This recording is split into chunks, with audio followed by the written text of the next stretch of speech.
नमस्कार दोस्तों। यदि आपने भारतीय संविधान का इंग्लिश वर्जन पढ़ा होगा तो वहाँ पे आपको सेकुलर वर्ड मिल जाएगा। लेकिन जैसे आप भारतीय संविधान का हिंदी वर्जन पढ़ेंगे तो वहाँ पर आपको धर्मनिरपेक्ष शब्द ना मिलकर पंथ निरपेक्ष शब्द मिलेगा। तो आज की इस वीडियो में हम यही जानेंगे कि धर्मनिरपेक्षता और पंथ निरपेक्षता में अंतर क्या होता है। धर्मनिरपेक्षता और पंथ निरपेक्षता में अंतर समझने से पहले हमको ये समझना जरूरी है कि सेकुलर वर्ड कहाँ से आया हुआ है। दोस्तों, सेकुलर वर्ड यूरोप से आया हुआ है, जहाँ पर पहले चर्च का गवर्नमेंट पर काफ़ी ज़्यादा इन्फ्लुएंस हुआ करता था। लेकिन समय के साथ साथ रिलीजन को राजनीतिक विषय से दूर करा गया और जब राज्य को रिलीजन से दूर किया गया तब उसको सेकुलर कहा गया कि अब ये राज्य थियोक्रेटिक राज्य नहीं है, ये सेकुलर राज्य है। और ये सेकुलर वर्ड भारतीय संविधान में भी वहीं से आया गया है।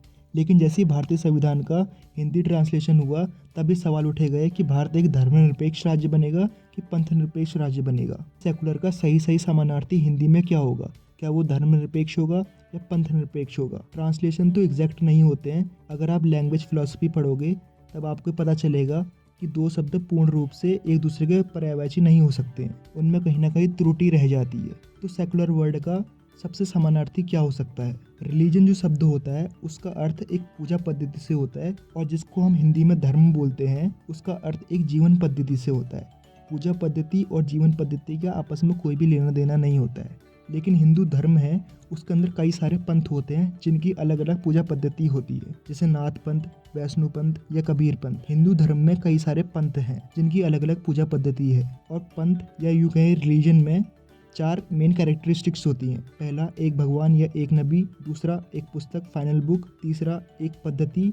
और चौथा, एक पवित्र स्थान। यदि आप इस्लाम को लेते हो तो वहाँ पे अल्लाह फाइनल गॉड है उनके, कुरान शरीफ उनकी फाइनल पुस्तक है और पूजा की एक पद्धति है। और चौथा, मक्का या मदीना जो भी कहें उनका एक पवित्र धार्मिक स्थल है। सेम बात ईसाई धर्म में भी लागू होती है और सिख धर्म में भी लागू होती है। लेकिन जैसी बातें हम हिंदू धर्म की करते हैं, हिंदू धर्म के अंदर बहुत सारी पुस्तकें हैं, कोई भी बुक हम नहीं बोल सकते कि ये फाइनल है। बहुत सारे गॉड्स हैं, तो हम हिंदू धर्म को पूजा पद्धति से डिफाइन नहीं कर सकते हैं। हमारे हिंदू धर्म के अंदर भी काफ़ी सारे पंथ होते हैं जिनकी अलग अलग पूजा पद्धति होती है। वहीं हम धर्म शब्द को देखें तो उसका मतलब वे ऑफ लाइफ होता है, जीवन पद्धति से होता है। यदि आप भारतीय शास्त्र पढ़ोगे तो वहाँ पे आपको जीवन जीने के या धार्मिक होने के कई सारे कैरेक्टरिस्टिक्स मिल जाएंगे और अलग अलग संतों की अलग अलग राय होती है। यदि आप अलग अलग संतों की विचारधारा पढ़ोगे तो वहाँ पे आपको जीवन जीने के, धार्मिक होने के कई सारे लक्षण मिल जाएंगे।